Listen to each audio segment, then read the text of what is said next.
ይህች ቀን መንፈስ ቅዱስ ከላይ የወረደበት በእሳት ላንቃ አምሳል የእሳት ላንቃዎች የተከፋፈሉ የታዩበት ሰው ሁሉ በሁሉም ቋንቋ እንዲናገር ጸጋ እግዚአብሔር የተሰጠበት ልጁ ከሄደ በኋላ መንፈስ ቅዱስ ደግሞ መጣ መንፈስ ቅዱስ መጥቶ ዓለምን በሁሉም ቋንቋ አንዱ ግለሰብ በማናገር የቆሸሸው ዓለም እንዲጸዳ አልጫው ዓለም እንዲጣፍጥ የዓለም ስብራት እንዲጠገን እግዚአብሔር መንፈስ ቅዱስ ወደ ዓለም መጣ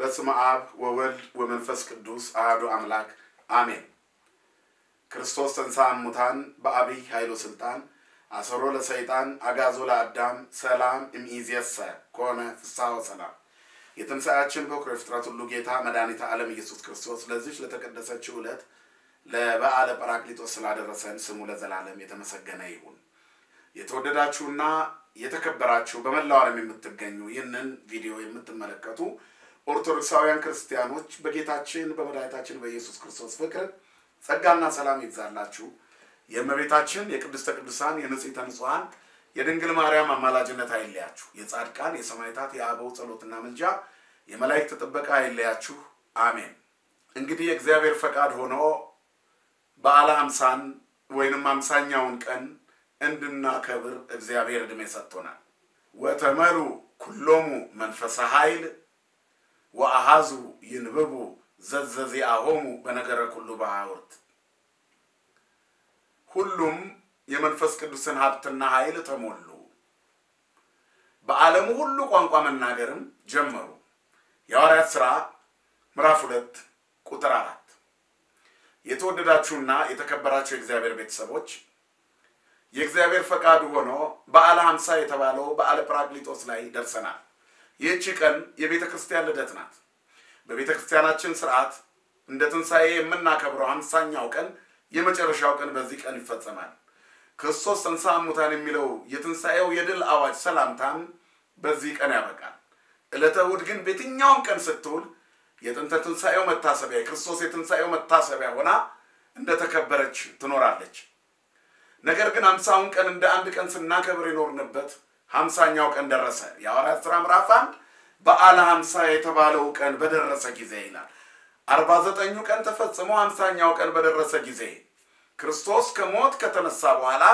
50ኛው ቀን እንደሞላ ነው ይሄ የሚናገረው በቤተክርስቲያናችን መድኃኒተ ዓለም ኢየሱስ ክርስቶስ ከመቤታችን ከቅድስት ድንግል ማርያም እንደተወለደ በግርግም እንደተኛ እኛን ሊያድነን ሊቤዠን ሰው ሊያደርገን ሰው እንደሆነ ቤተክርስቲያን ከልደቱ ጀምሮ ከበረት ጀምሮ ስትሰብከው ትመጣለች 33 ዓመት ከ3 ወር በመድር ላይ የተመላለሰበት መዋዕለ ስጋዌው በቅድስት ቤተክርስቲያን ዓመቱን ሙሉ ሲዘከር ሲሰበክ ክርስቶስን በአምላክነቱ ሲመለክ ይኖርባታል በኦርቶዶክሳዊት ቅድስት እናታችን ተዋሕዶ ውስጥ እንግዲህ እንደ ቤተክርስቲያናችን ሥርዓት የክርስቶስ መከራ ስቅለቱን ያሰብን 40ውን ቀን ጾመን 55 የጾም ጊዜያትን ካሳለፍን በኋላ 50 ትንሣኤውን የምናስብበት የድል ጊዜያትን ስናስብ ቆይተን እነሆ 49ን ጨርሰን ዛሬ 50ኛው ቀን ላይ እንገኛለን በዓለ ሃምሳ የተባለው ይሄ ነው በዓለ ጰራቅሊጦስ ይባላል ጰራቅሊጦስ ማለት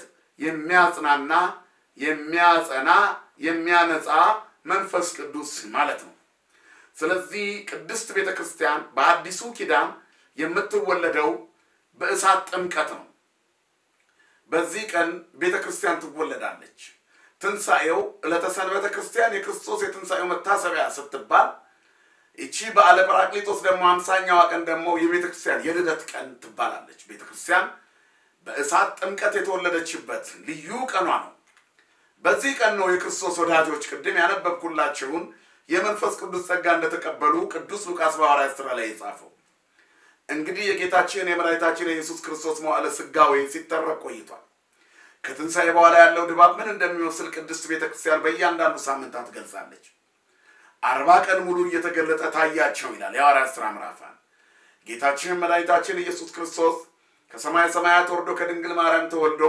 በየጥቂቱ አድርጎ በ30 ቀኑ በ30 ዘመኑ በዮርዳኖስ ተጠመቀ 40 ቀን ጾመ የክርስቶስን ጾም አድርጋ የምትቆይ ቤተክርስቲያን በምስጢር 40ውን ቀን በቁጥር 55 ቀን አድርጋ ትጾማለች እነዚህ ልዩ ጾሞች ካሳለፍን በኋላ የክርስቶስን መከራ ሕማማቱን ስናስብ የመጨረሻው ሳምንት ቆይተን በመጨረሻ ተንሥአ እምነ ሙታን ብለን የክርስቶስን ትንሣኤ አክብረናል። እጅግ ደስ የሚል ጊዜ አሳልፈናል። እነዚህ ጊዜያት የትንሣኤ ጊዜ ስለሆነች ምድር ፋሲካን ታደርጋለች። ልዩ በዓል ልዩ ወቅት 50 ቀን እንደ አንድ ቀን ሲከበር ኖሯል። እነሆ በዓለ 50 የተባለው ቀን ደረሰ። ይህ ከመሆኑ ከ10 ቀን በፊት መድኃኒተ ዓለም ኢየሱስ ክርስቶስ ወደ ሰማይ ሲያርግ ለደቀ መዛሙርቱ ነግሯቸዋል። ጽንዑ ተስፋሁ ለአብ፣ የአብን ተስፋ ደጅ ጽኑ አላችሁ፣ ጠብቁ። 3 ዓመት ከ3 ወር የዋለበት ውለው ያደረበት አድረው ከሱ ያልተለዩ ደቀ መዛሙርቱ በመከራው ሰዓትም በርቀት ሆነው ሲመለከቱ በተዘጋ ደጃፍ ውስጥ ሆነው በሐዘን ሳሉ ያጽናናቸው የትንሣኤው ጌታ ክርስቶስ 40 ቀን ደግሞ 7ቱን ኪዳናት አስተማራቸው። የመጀመሪያዋ ቤተክርስቲያን በሐዋርያት አእምሮ ውስጥ ተሳለች። በእነሱ ሰውነት ላይ፣ በእነሱ ሕይወት ላይ፣ በእነሱ ትምህርት ላይ ለትውልዱ እንድትገለጥ የመጀመሪያዋን ቤተክርስቲያን በሐዋርያት ልብ እግዚአብሔር ሰራት። የመጀመሪያዊቱ ቤተክርስቲያን ስትሰራ 7ቱ ኪዳናት በእያንዳንዱ ሐዋርያት ልብ ውስጥ ተቀመጠ። ከማረጉ በፊት ከሙታን ተለይቶ ከተነሳ በኋላ ለደቀ መዛሙርቱ 7ቱን ኪዳናት አስተማራቸው። እነዚህ 7ቱ ኪዳናት እንደምታውቁት እያንዳንዳቸው የቤተክርስቲያን ትልቅ ጸሎቶች ናቸው። የሶስቱ ጊዜያት የኪዳን ጸሎቶች፣ ቅዳሴ እግዚእ፣ ትዕምርተ ኅቡዓት፣ በእንተ ቅድሳት የመሳሰሉ ጸሎቶች ጸሎተ ኪዳን ይባላሉ። እነዚህ 7ቱ ኪዳናት 7 ኪዳናት ናቸው። እነዚህን ከተማሩ በኋላ የክርስቶስ ሞቱንና ትንሣኤውን ያለማቋረጥ የሚዘክሩ የሱን ስም ለብሰው በሱ ስም ተሞግሰው በስሙ መከራን ተቀብለው እንዲኖሩ የሚያስችላቸውን ኃይለ መንፈስ ቅዱስ ያገኙ ዘንድ 50ኛው ቀን እስኪደርስ በ40ኛው ቀን ነገራቸው። ደቀ መዛሙርቱ ግን ይህን አልጠበቁም ነበር። ልብ በሉ የተወደዳቸው የእግዚአብሔር ልጆች፣ ጌታችን ኢየሱስ ክርስቶስ ከነሱ ተለይቶ ከማድረጉ በፊት የመጨረሻ የሐዋርያት ጥያቄያቸው እግዚኦ በዝኑ መዋዕል ታገብ መንግስተ ለሕዝበ እስራኤል ታገብ መንግስተ ለእስራኤል ብለውት ነበር። ጌታ ሆይ ለእስራኤል መንግስትን የምትመልሰው መቼ ነው አሉት። እስራኤል ያን ጊዜ በሮም ቅኝ ግዛት ውስጥ ነበረች። ሁሉ ጊዜ በሃይማኖት አይን ፊታችን ካልተገለጠ፣ ስጋዊ ጭንብላችን ተገልጦ ከላያችን ላይ ካልተወገደ፣ የውስጥ የልቦናችን አይን ካልበራልን መንፈሳዊነትን ለስጋዊ ሐሳብ ማድረግ እንጀምራለን። ብዙ ጊዜ አብያተ ክርስቲያናት ትልቁ ችግራቸው ይሄ ነው። ክርስቲያንን የሚሉ ሌሎች የእምነት ተቋማትም ህዝቦቻቸውን ባኗኗራቸው የሚንቁበት ምክንያት የስጋዊነት ጭንብል ሳይገለጥላቸው መንፈሳዊ ለመሆን በሚያደርጉት ጥረት ላይ ነው። ባሮጌ አቁማዳ አዲሱን የወይን ጠጅ መሙላት ይፈልጋሉ። የገንዘብ ፍላጎታቸው፣ የዳቦ ፍላጎታቸው፣ የእንጀራ ፍላጎታቸው፣ ስጋዊ ረሃባቸው ሳይታገስ መንፈሳዊ ምግብ እንበላለን ብሎ መምጣት በጣም ከባድ ነው። ስለዚህ የእግዚአብሔር ሰው ለመሆን ዓለምን መናቅ ያስፈልጋል። ሰው ዓለምን ካልናቀ እግዚአብሔር መሆን አይችልም። ኦ አሃዌ ኢታፍቅሩ ወለዛት ያለም እባካችሁ ምእመናን የቤተ ክርስቲያን አስተምሮ እኮ ይሄ ነው። ሁሌ ወንድሞቼ እባካችሁ ይህችን ዓለም አትውደዷት። ዓለሙኒ ኃላፊ ወፍቶቱኒ ኃላፊ ወፍቶቱኒ ኃላፊ እስመ ኩሉ ኃላፊውት፣ ዓለሙም ምኞቱም ሁሉም ኃላፊ ነውና ይላል። በዓለም ውስጥ ያለው ነገር ሁሉ ያልፋል። ክርስቲያኖች በስጋዊ ምኞት የተወጠረ ማንነት ይዘው መንፈሳዊ ጸጋ ያገኛሉ ማለት የማይቻል ነገር እንደሆነ የተገነዘቡ መሆን አለባቸው። የኛ የክርስቲያኖች ትልቁ ግንዛቤያችን መንፈሳዊ ጥያቄዎቻችን እንዲመለሱ ወደ እግዚአብሔር መዞር ነው። ህሱ መንግስቱ ወጽድቆ ወዘሳ ሁሉ ይተሰክለክሙ፣ አስቀድማችሁ መንግስቱንና ጽድቁን ፈልጉ ሌላው ይጨመርላችሁ። ሌላው ትርፍ ነው። አያችሁ፣ በዝናብ አብቅሎ በፀሐይ አብስሎ መመገቡ ትርፍ ነው። ይሄንን ያልተረዱ ሐዋርያት ከመንፈስ ቅዱስ ስጦታ በፊት በእነሱም ልብ ውስጥ በሮም ቅኝ ግዛት የተያዘችው እስራኤል ከሮም ቅኝ ግዛት ነፃ ወጥታ እነሱ ሚኒስትር እሱ ንጉሥ ሆኖ እንዲቆይ እኮ ነው የሚፈልጉት። በመዋዕለ ሥጋዌ ህብስት አበርክቶ በጥብርያዶስ ባህር ዳርቻ ህዝቦቹን ከመገበ በኋላ ሊያነግሱት ፈለጉ ይላል እኮ። እንዲህ እየመገበ እንዲኖር እናንግሰው ብሎ ህዝቡን ቀስቅሰው ነበር። ተቆጣቸው ይላል። ግድ አላቸው በጀልባ እንዲሻገሩ። እግዚአብሔር ደቀ መዛሙርቱን በኃይልና በቁጣ የተናገረበት ልዩ ስፍራ ያ ነው ይላሉ የመጽሐፍ ቅዱስ ሊቃውንት። ስለዚህ በምድራዊ ሐሳብና ምቾት ውስጥ ሆነን እግዚአብሔርን የምናመልክ ከመሰለን ተሳስተናል። እግዚአብሔርን ለማምለክ ስጋዊነትን መርሳት ያስፈልጋል። ሁለንተናን መተው ነው። ስለ እግዚአብሔር ሁሉን መተው፣ በመንፈስ ድሃ መሆን። በመንፈስ ድሆች የሆኑ ብፁዓን ናቸው የእግዚአብሔር ልጆች ይባላል። የእግዚአብሔር ልጅ ለመሆን በመንፈስ ድሃ መሆን ነው። አያችሁ፣ በመንፈስ ድሃ ሁሉን ስለ እግዚአብሔር መተው ማለት ነው። እግዚአብሔር እግዚአብሔር የሚሸት መንፈሳዊ መዓዛን መጎናጸፍ ማለት ነው። ስጋዊ ሐሳብ በውስጣችን ካለ የሰማዩ ርስት ከኛ ይነጠቃል፣ ይጋረድብናል። ብዙ ሰዎች ወደ እግዚአብሔር ቤት እየመጡ መንፈሳዊ በራቸውን የጋረደባቸው የስጋ ጥቅምና ፍላጎት እኮ ነው። በዚህ ምክንያት ነው ብዙዎቻችን በስጋ ሲጎድልብን እግዚአብሔር ቤት እንመጣና ሲሞላብን ቀርተን ሰዎች ሲያገኙን ቢዚ ሆንኩ እንላለን። መጀመሪያም የመጣ ነው ገንዘብ ፍለጋ ነው፣ እግዚአብሔርን ፍለጋ አይደለም። እግዚአብሔርን ፈልገው የሚመጡ ሰዎች ሁሉን ትተው የሚከተሉ ናቸው። ኩሎ ሀደግነ ወተሎናከ ብለውታል ደቀ መዛሙርቱ። ሁሉን ትተን ተከተልን። ያቺ የጴጥሮስ መርከብ ትልቅ ለሱ ትልቅ ሀብቱ እኮ ነች። ጀልባው ትልቅ ንብረቱ ነች። ትቶ ነው የተከተለው። ለዚህ ነው እኮ የሰማይ ቁልፍ የተሰጠው። አያችሁ፣ የገሊላው አሳ አጥማጅ የቤተ ክርስቲያን መሪ የሆነው የቤተ ክርስቲያን ቁልፍ የተሰጠው ገበዝ የሆነው መንግስተ ሰማያት የሚያስገባበትን የሰማይ ቁልፍ የተረከበው መረቡና ጀልባውን ጥሎ ነው። ዛሬ ምን ሀብት ቢኖርን ለኛ እንደ ጴጥሮስ መረብና ጀልባ እንኳን አያክልም። ስለዚህ ከሀብትና ከንብረታችን የበለጠ ለመንፈሳዊ ሕይወታችንና ለሰማያዊ ዜግነት ጥረት የምናደርግ መሆን አለብን። ደቀ መዛሙርቱ ያልገባቸው። ስለዚህ እግዚኦ በዝኑ መሃል ታገብ መንግስተ ለእስራኤል አሉት። ለእስራኤል መንግስት ነው የምትመልሰው፣ እኛን የምትሾመን መቼ ነው አሉ። ከትንሣኤ በኋላ የጠበቁት ሹመት ነው። ከትንሣኤ በኋላ ግን ለነሱ የሚጠብቃቸው ሞት ነው፣ መንገላታት ነው፣ መከራ መቀበል ነው። ለድሎት ክርስቲያን አልሆንም፣ ለምቾት ክርስቲያን አልሆንም። ብዙዎቻችን የምንስተው ነገር አለ፣ እኔን ጨምሮ። ቤተ ክርስቲያን መከራ ሲደርስባት ቁጭት ይሰማናል። ስጋውያን ሆነን ነው የሚሰማን። ደስ እኮ ሊለን ይገባል። ሲነቅፏችሁና ሲያሳድዷችሁ በስሜ መከራ ሲያጸኑባችሁ ደስ ይበላችሁ እኮ ነው የሚለው መጽሐፍ። እኛ ግን የቤተ ክርስቲያን መከራዋ የትንሣኤዋ ምልክት መሆኑን ስለምንዘነጋ ለምን ተናቅን፣ ለምን ከሌሎች ቤተ እምነቶች እኩል አልታየንም ብለን እኮ እንቆጫለን። እርግጥ ነው ሰዎች የዚህ ዓለም ገዢዎችና መንግስታት ቤተ ክርስቲያንን ሲንቋት ሲገፏት ለሌሎች አብያተ ክርስቲያናትና ለሌሎች ሃይማኖቶችና የእምነት ተቋማት እንደ ስለት ልጅ እንክብካቤ ሲያደርጉ ስናይ ውስጣችን ይጎዳል። እንደ አንድ ዜጋ እንቆጫለን። ነገር ግን ደስ ሊለን ይገባል እኮ። ምክንያቱም ከእግዚአብሔር መንግስት ያልሆኑ አካላት እንዲያከብሩን የምናደርገው ጥረት የእግዚአብሔር መንግስት ያሳጣናልና ነው። ስለዚህ አይኖቻችን ከስጋዊነት ወደ መንፈሳዊነት መተከል አለባቸው። እነሱ ያልገባቸውም። ስለዚህ ሳይርቀን ሳይሄድብን ቶሎን ጠይቀው ያሉ ይመስላል። እግዚኦ በዝኑ መሃል ታገብ መንግስተ ለእስራኤል መንግስትን የምትመልስላት መቼ ነው? በአደባባዮቿ የሮማ ሰንደቅ ዓላማ ተነቅለው የእስራኤል ባንዲራ የሚውለበለበው መቼ ነው? ከእስራኤል የተወለደ ልጅ ንጉሥ ሆኖ ከዚያ በኋላ ደግሞ ሌሎች ሚኒስትሮች የሚሾሙበት ባጭሩ አንተ የእስራኤል ገዢ ሆነክ እኛ ደግሞ ሚኒስትሮች ወይንም ሹማምንት የሸንጎ አባላት ሆነን የምንቀጥለው መቼ ነው የሚል ይመስላል ጥያቄያቸው።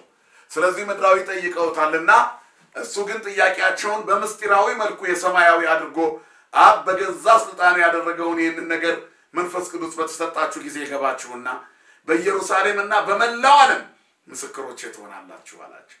እንደተባለውም ቤተክርስቲያን በእሳት ጥምቀት ከተወለደች በኋላ አርድእት በእሳት ጥምቀት እንደገና ሙሉአን ከሆኑ በኋላ በዓለም ሁሉ ቋንቋ መናገር ጀመሩ። መጽሐፉ ሚለን ነው 49ኛው ቀን ተፈጽሞ በዓለ ሃምሳ የተባለው ቀን ሲደርስ ይላል በአንድነት በአንድ ቦታ ተሰብስበው ነበረ።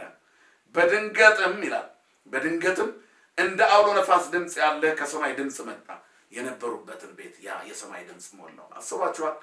የምድር ጫጫታ ያለበት ቤታችን በሰማይ ድምጽ ሲሞላ፣ የምድር ጥያቄና ሞት የሚሸት ምኞት ባለበት ቤት ውስጥ የሕይወት መዓዛ ሲሞላ፣ እግዚአብሔር ቤታችንን በቅዱሱ መንፈስ ይሙላልን ወገኖች። በበረከቱ በኃይሉ በሀብቱ በረድኤቱ እግዚአብሔር ይሙላልን። እሱ ሲሞላልን ሁሉ ነገር የተትረፈረፈ ይሆናል። ከዚያ በኋላ የነበሩበትን ቤት ሞላው። እንደ እሳት የተከፋፈሉ የእሳት ላንቃዎችን ታዩአቸው፣ በሁሉም ላይ ተቀመጡባቸው። ሁሉም መንፈስ ቅዱስን ተሞሉ ይላል። ይናገሩም ዘንድ ለእያንዳንዳቸው እንዳደላቸው መጠን እየራሳቸው በሀገሩ ሁሉ ቋንቋ ይናገሩ ጀመር። በዓለም ሁሉ ቋንቋ እያንዳንዱ ሰው መናገር ጀመረ። እዚህ ላይ ስለ ቋንቋ ትኩረት እንስጥ። ክርስቶስ እንግዲህ የነገራችሁ ነገር አለ። ከ10 ቀን በኋላ መንፈስ ቅዱስ ልክላችኋለሁ ብሎ 50ኛው ቀን ደረሰ። ከዚህ በኋላ ምስክር ትሆናላችሁ ነው ቋንቋው። እናም በ3ኛው ቀን ከሙታን የተነሳ ጌታ በ40 ቀን ወደ ሰማይ አረገ። አሜ አረግ ሰማይ በ40 ዕለት አሜ አረግ ሰማይ አዝዞሙ ዘይብል ጽኑ ተስፋው ለአብ። ወደ ሰማይ በሚያርግበት ጊዜ ያብን ተስፋ ደጅ ጥኑ አላቸው። በ50 ዕለት በ50ኛው ቀን ይሄን ሲተርክልን አባ ጊዮርጊስ ፈነወ ሎሙ መንፈስ ቅዱስ ከመዘ እሳት ወተናገሩ በነገረ ሁሉ እንደ እሳት በእሳት አምሳል መንፈስ ቅዱስ ላከላቸው ሀብተ መንፈስ ቅዱስ ወረደላቸው በዚህ ጊዜ ይላል ወተመሉ ሁሉም መንፈስ ኃይል ሁሉም የመንፈስ ቅዱስን ኃይል ተሞሉ ሀብት የሚሆናቸውን ኃይል ዕውቀት የሚሆናቸውን ሀብት ተሞሉ ኃይል የሚሆናቸውን ሀብት የሚሆናቸውን ዕውቀት ተሞሉ ከዚያ በኋላ ወአሃዙ ይንብቡ ዘዘዚአሁም በነገረ ሁሉ እያንዳንዳቸው በተሰጣቸው መጠን በዓለም ሁሉ ቋንቋ መናገር ጀመሩ አያችሁ በሁሉም ቋንቋ ከዚህ በፊት በመድር ላይ አንድ ነበረ ምድር ሁሉ በአንድ ቋንቋ ነበረች ይላል ኦሪት ዘፍጥረት ምዕራፍ 11 ላይ ስንሄድ ምድር ሁሉ በአንድ ቋንቋ ነበረ ከዚያ በኋላ ግን ሳንበተን ታሪክ እንስራ ያሉ የኖህ ልጆች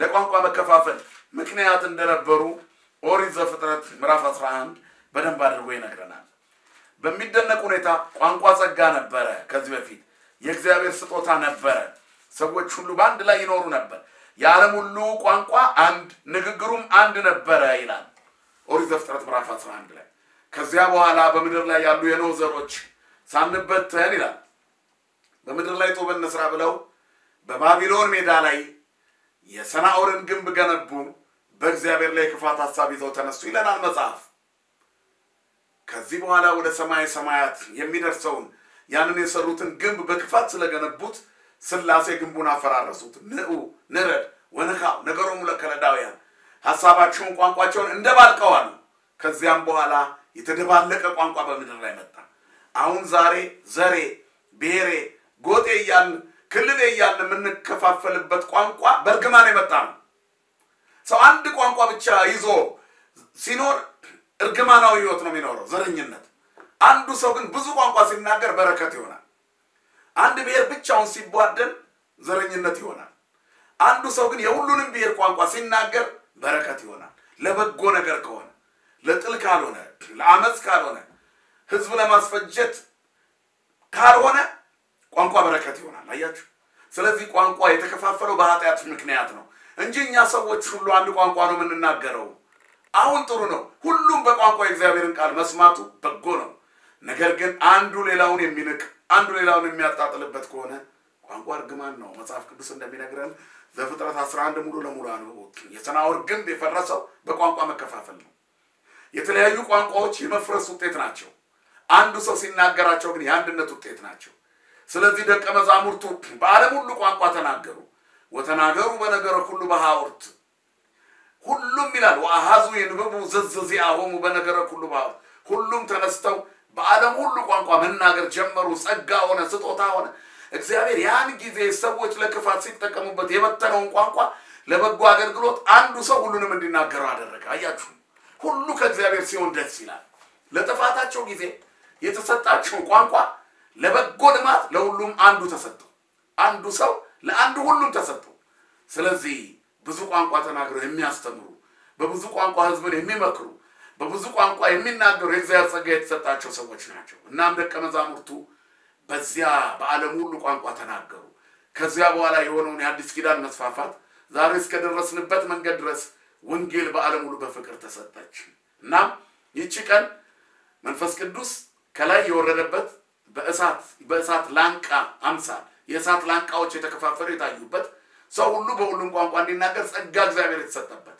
አስቀድሞ እግዚአብሔር አብ ወልድ መንፈስ ቅዱስ ከሰማያት ወረዱ የሰናዖርን ግንብ አፈረሱ ቋንቋ ደባለቁ ዛሬ ግን አብ ልጁን ላከው ልጁ ከሄደ በኋላ መንፈስ ቅዱስ ደግሞ መጣ መንፈስ ቅዱስ መጥቶ ዓለምን በሁሉም ቋንቋ አንዱ ግለሰብ በማናገር የቆሸሸው ዓለም እንዲጸዳ አልጫው ዓለም እንዲጣፍጥ የዓለም ስብራት እንዲጠገን እግዚአብሔር መንፈስ ቅዱስ ወደ ዓለም መጣ የምንኖርበት የአዲስ ኪዳን ዘመን ሀብቱን ኃይሉን መንፈስ ቅዱስ የወሰደበት ዘመን ነው ስለዚህ በመንፈስ ቅዱስ ኃይል የተሞሉ ሁሉ አዲስ ኪዳን ይናገራሉ እናም ይሄ ትልቅ ጸጋ ለቤተክርስቲያን የተሰጠበት ቀን ነው ጰራቅሊጦስ ከዘጠኙ የጌታ አበይት በዓላት መካከል አንዱ ነው የክርስቶስ 9 ንዑሳንና 9 አበይት በዓላቶች አሉ ወደፊት እንማማራለን በዚህ ቀን የእሳት ላንቃዎቹ በሁሉም ቋንቋ ተናገሩ ዛሬ በአንዳንድ ቤተ እምነቶች ሰዎች በልሳን እንናገራለን ሲሉ ይሰማል ልሳን ማለት ተናጋሪው ሲናገር የሚሰማ አካል ካለ ማለት ነው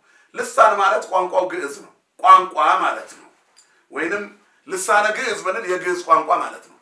ልሳነ እንግልካ ብንል የእንግሊዝኛ ቋንቋ ማለት ነው፣ ወይንም እንግልጣር ይባላል። ስለዚህ በሁሉም ቋንቋ ተናገረ። በአማርኛ ልሳን ማለት ቋንቋ ነው። ስለዚህ ቋንቋ ነው የተሰጣቸው የተቆራረጡ ልሳኖች የታዩአቸው ቋንቋዎች ናቸው። ጸጋ መንፈስ ቅዱስ በኃይል አደረባቸው። ወተመሉ ኩሎሙ መንፈሰ ኃይል፣ የኃይልን መንፈስ ተሞሉ። ኃይል የሚሆናቸው ሀብት የሚሆናቸው ዕውቀት የሚሆናቸውን ሀብት የሚሆናቸው ዕውቀትን ተሞሉ። ሁሉን ቋንቋ አወቁ። ከዛም በኋላ የተማሩትን አዲስ ኪዳን በሁሉም ቋንቋ ለሕዝቡ ሰበኩት። ወንጌል ለሁሉም ነው። ብሔርተኝነት፣ ዘረኝነት ለማንም አይጠቅምም። ቤተክርስቲያንን በጣም ሕዝቦቿን እያጨደ እየቆረጠ እየጣለ ያለው ዘረኝነት ነው። አንድ ቤተክርስቲያን ላይ አስተዳዳሪ የሆነ ሰው የሀገሩን ሰዎች ነው ዙሪያውን ከቦ እንደምንም ብሎ ሹመት ቦታ ሲሰከስግ የሚውለው። ተጓድ ነው ዛሬ ወጣቶቹ ላይ የዘረኝነት ነቀርሳ፣ ወጣቶቹም ላይ አዲስ ትውልድ ነን የሚሉት ላይ ሁሉ ተጣብቆ ካፌ ላይ ተሰብስበው ካያቸው የቤተ ክህነት ሰዎች የአንድ ብሔርና የአንድ ጎጥ ሰዎች ተሰብስበው ይታያሉ። ጎጠኝነት አያችሁ። እግዚአብሔር ይሄንን አይወድም።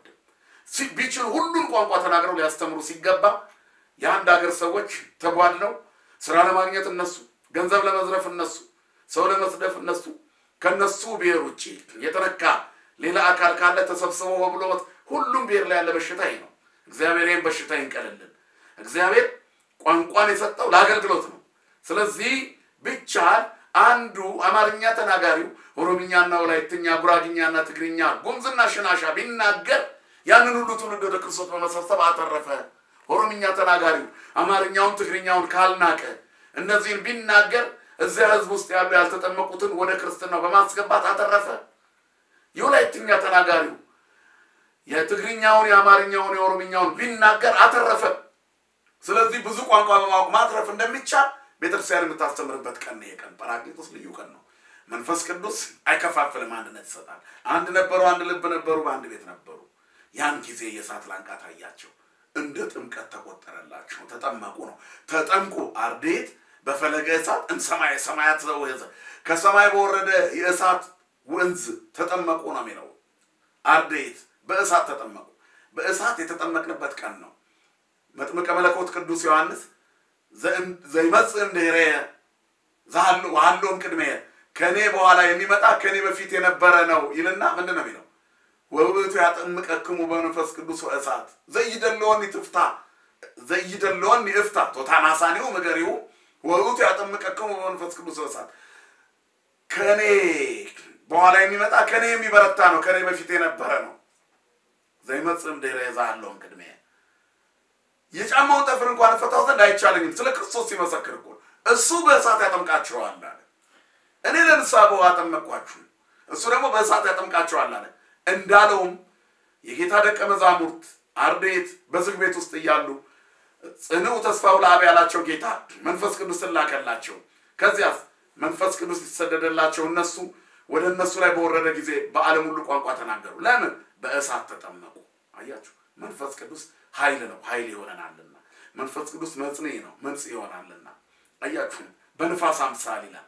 ነፋስ ኃያል ነው፣ መንፈስ ቅዱስ ኃይል ይሆናል። አያችሁ፣ ነፋስ መልካም መዓዛ ያመጣል፣ ጸጋ መንፈስ ቅዱስ መልካም መዓዛ ይሰጣቸዋል ሲል እያለ አንድምታው ትርጓሜ በደንብ ያብራራልናል። ስለዚህ የጸጋ መንፈስ ቅዱስ ወጣ ቤተክርስቲያንን ባለ ብዙ መዓዛ አድርጓታል። በመላው ዓለም ቤተክርስቲያን ሰፍታለች። ይህንን በዓል በክብር ታከብራለች። እንደ ትንሣኤ ይሄ በዓል ይውላል። ስለዚህ የተወደዳቸው የእግዚአብሔር ቤተሰቦች ይሄ ቀን ቋንቋ ለሁላችን የተሰጠበት፣ ዘረኝነት የተነቀለበት፣ ጎጠኝነት የተነቀለበት፣ ሀገሬ የሚል ቋንቋ ከደቀ መዛሙርቱ አፍ የተለየበት ቀን ነው። በሁሉም ቋንቋ ተናገሩ። ዓመት በህብረት በኢየሩሳሌም አስተምረው ከዚያ በኋላ ከመንፈስ ቅዱስ ስጦታ በኋላ ሀገረ ስብከት ተከፋፍሎ ተሰጣቸው። ቶማስ ለምሳሌ ወደ ህንድ ሄደ። ህንድ ሀገረ ስብከቱ ላይ ሄዶ በምን ቋንቋ አስተማረ? እዚያ በሚኖሩ ሰዎች ቋንቋ አስተማረ። ምክንያቱም እዛ ሲደርስ የዛ ሀገር ተወላጅ ሆነ። በሄደበት ሀገር የእግዚአብሔር ጸጋ ተሰጠው። አገልጋዮች ማንም ሰው የክርስቶስ እንዲሆን እናንተ ሲመጣ ያለምንም ጭፍን እይታ ፍጹም በሆነ በበጎ ማንነት አቅፎ መያዝ መቀበልና ማስተማር ግድ ይላል። ሚዛናዊነት ያስፈልጋል ማለት ነው። ክርስቶስ ለሁሉም ጸጋ መንፈስ ቅዱስ ሁሉን እንዲናገሩ እንደሰጠ ሁሉ ለሁሉም ብሔረሰብ እኩል እይታ ይኖራችሁ ሲባል ነው። አገልጋይ ሚዛናዊ ነው። ክርስቲያን መንፈሳዊ ነው። ምእመንም አማኝም ሚዛናዊ ነው። ሁሉን ሰው እኩል ይወዳል። በአንድ መቅደስ ውስጥ ስንቆም በአንድ ቋንቋ የምንናገር አንድ ልብ ያለን ነው። ቋንቋችን ሰማያዊ ነው። በጉራግኛ ብንናገረው በኦሮምኛ፣ በአማርኛ ብንናገረው በትግርኛ እኛ ሰማያውያን ነን። ቋንቋችን ስለ ሰማይ ብቻ ነው። ስለ ጎጥ ስለ መንደር የምናወራበት ቋንቋ አቁሟል። ስለዚህ አገልጋዮች ካፌን ብትሰበሰቡ፣ መንደርን ብትሰበሰቡ፣ ቤትም ቦታ ብትገኙ በጎጠኝነት አትሰብሰቡ። የአንዲት ቤተክርስቲያን ልጆች ናችሁ። ወነአምን በአቲ ቅድስት ቤተክርስቲያን እንተ ላዕለ ኩሉ ጉባኤ ዘሐዋርያት የሐዋርያት ጉባኤ በሆነች በአንዲት ቤተክርስቲያን እናምናለን። የትኞቹ ሐዋርያት? ወተናገሩ በነገረ ኩሉ ባወርት በተባሉ በሐዋርያት ጉባኤ በሆነች። ስለዚህ የዘረኝነት መቧደን ይቁም፣ ጎጥ ይቁም። ሁሉንም ቋንቋ እንልመድ፣ በሁሉም ቋንቋ እናገልግል። ቤተክርስቲያን በእሳት ተጠምቃ አሁን የሁሉም ሆናለች፣ ኩላዊት ናት። በሁሉም ሀገር ላይ ቤተክርስቲያን በሞገስ ነው የቆመችው። የሚጠሏት እንኳን መጥተው ፍቅሯን ሲቀምሱ መድኃኒት፣ ፈውስ፣ ሕይወት እንደሆነች ያስታውቃል። ምክንያቱም በመንፈስ ቅዱስ እሳት የተያዘች የተጠመቀች ናት። ቤተክርስቲያን የተወለደችው በእሳት ጥምቀት የተወለደችበት ቀን ነው። ልደተ ቤተክርስቲያን እንላለን። እሳት እሾህን ያቃጥላል፣ ኃጢአትን ይነቅላል። ተጠምቁ አይሁድ በፈለገ እሳት እምሰማይ ሰማያት ዘውህዘ ከሰማይ በዘነበው የእሳት ዝናብ ተጠመቁ፣ በእሳት ወንዝ ተጠመቁ ይልና ውእየ ሶከ ኃጣውኢሆሙ የኃጢአታቸው እሾህ ተቃጠለላቸው። ወስጋው መሰኢውየ ስጋቸው ግን አልተቃጠለም። መንፈስ ቅዱስኛ ላይ ሲያድር እሾህ የሆነ ዘረኝነትን አቃጥሎ ያስወግድልናል። እሳት ነዋ። ክፋትን፣ ምቀኝነትን፣ ተንኮልን አቃጥሎ ያስወግድልናል። እግዚአብሔር በረድኤት በጸጋ መንፈስ ቅዱስ ይጠብቀን። ስለዚህ ቀን ለኛ ልዩ ቀን ናት። መንፈስ ቅዱስ ከሰማይ የወረደባት ቤተክርስቲያን በዚህ የመንፈስ ቅዱስ ኃይል እስካሁን አለች። እውር እያበራች፣ ለምጻም እያነጻች፣ ድውያንን እየፈወሰች፣ ድውያነ ስጋን በትምህርቷ፣ ድውያነ ስጋን በተአምራቷ፣ ድውያነ ነፍስን በትምህርቷ፣ የስጋ ደዌ ያለባቸውን በተአምራት እየፈወሰች፣ በጸበሏ በእምነቷ፣ የነፍስ ደዌ ያለባቸውን ደግሞ በጥምቀቷ ልጅነት በመስጠት እየፈወሰች የመንግስተ ሰማያት ዜጋ ታደርጋለች። ከሰማይ በወረደ የእሳት ዝናብ የተጠመቅን እኛ ሀገራችን ሰማይ ነው እንድንል አንደበት ተሰጥቶናል። ወለነሰ ዘውስተ ሰማያት ሀገራችን እዛ ነው። ከዛ በሰጠው ጸጋ ነው እሳት የሆነውን የእግዚአብሔር ቃል የምንናገረው። ሰይጣንን የሚያቃጥል እኛን የሚያሞቅ እሳት፣ ጠላቶቻችንን የሚለበልብ እኛን የሚያግል እሳት። አባ ጊዮርጊስ ዘጋስጫ መንፈስ ቅዱስ በሃይማኖት ሙቀት ቤተክርስቲያንን የሚያግላት ወይንም ያጋላት እሳት ነው ይላል። አያችሁ፣ ቤተክርስቲያን ማለት እኔ፣ አንተ፣ አንቺ ሁላችንም ነን። ስለዚህ እኛ በመንፈስ ቅዱስ ኃይል ግለን ዲያብሎስን ያቃጠልን፣ እኛ ግን ፍቅሩ ሞቆን ፍቅሩ ሞቆን ልንኖር ያስፈልጋል ማለት ነው። ለዚህ ደግሞ ሚዛናዊ የሆነ አመለካከት፣ ከወንጌል ያልተለየ ህይወት፣ ዘወትር በቅዳሴና በቁርባን ያለ ተሳትፎነት ከሁላችንም ያስፈልጋል። በዚህ እንድንኖር አምላካችን እግዚአብሔር ይርዳን። በዓለ ጰራቅሊጦስን የጸጋ የበረከት የረድኤት በዓል አድርገን እንድናከብረው እግዚአብሔር ከሁላችን ጋር ይሁን። በሰላም በህይወት በፍቅር በስምምነት ይጠብቀን።